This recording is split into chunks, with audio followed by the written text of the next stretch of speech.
রাজধানীর অভিজাত এলাকা হিসেবে পরিচিত গুলশান বনানীর ইফতারির বাজার নানা আয়োজনে জমজমাট। ক্রেতাদের উপচে পড়া ভিড় হোটেল রেস্তোরাঁয়।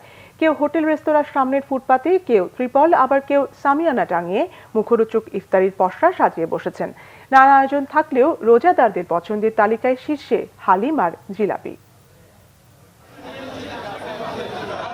সারাদিন রোজা রেখে সন্ধ্যায় ইফতারে মানসম্মত ও সুস্বাদু ভালো খাবার সবারই পছন্দ। ভালো জায়গা থেকে ইফতার কিনতে চান রোজাদাররা।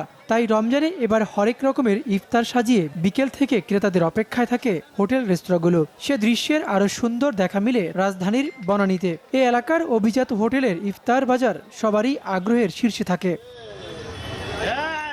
গুলশান বনানী এলাকায় ইফতারের ঐতিহ্যের কারণে প্রতিদিন ইফতার কিনতে বিভিন্ন হোটেল রেস্তোরাঁয় কাস্টমারদের ভিড় থাকে। নানা আয়োজনে এমন সব আইটেম পেয়ে আকৃষ্ট হয় ক্রেতারাও। তবে মুখ্য আয়োজনই থাকে চিকেন, মাটন আর বিফে। বনানীর এই হোটেলে দুপুর থেকে নানা রকম মুখরোচক ও সুস্বাদু ইফতার সামগ্রী ক্রেতাদের ভিড়। কারো পছন্দ হালিম, কারো জিলাপি, কারো বা দই বড়া। হালিম কিনলাম।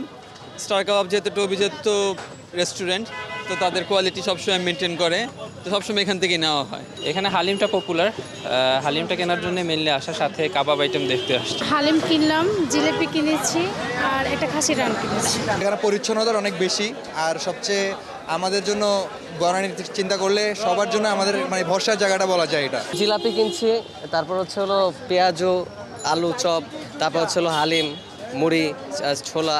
খাসির চাপ, লেগ রোস্ট, তান্দুরি কাবাব, শিক কাবাব সহ থাকে চিকেন আইটেমও। এখানকার খাবারের গুণগত মান সুস্বাদু হলেও দাম নিয়ে মিশ্র প্রতিক্রিয়া। প্রাইস রিজনেবলই বলা চলে। বনানী অন্যান্য রেস্টুরেন্টের তুলনায় এদের প্রাইস মোটামুটি রিজনেবল। দামটা একটু বেশি, আর একটু সহনীয় করা উচিত দামটা, আমি মনে করি। রোজাদারদের আকর্ষণ করতে শতাধিক ইফতার আইটেম নিয়ে হাজির রেস্তোরাঁগুলো। রোজাদারদের সবচেয়ে চাহিদার শীর্ষে হালিম, জিলাপি আর বাহারি কাবাব। খাসির লেগ রোস্ট, খাসির গ্রিল চাপ, খাসির কালা ভুনা, খাসির চুই গোস্ত, মুরগির রোস্ট, মুরগির ঝাল ফ্রাই, আস্ত, এরকম অনেক আইটেমই আছে আকর্ষণীয়। এসব হোটেল রেস্তোরাঁয় একই ছাদের নিচে মিলবে বাহারি সব ইফতার। ওবায়দুল্লাহ মামুন, বাংলা ভিশন, ঢাকা।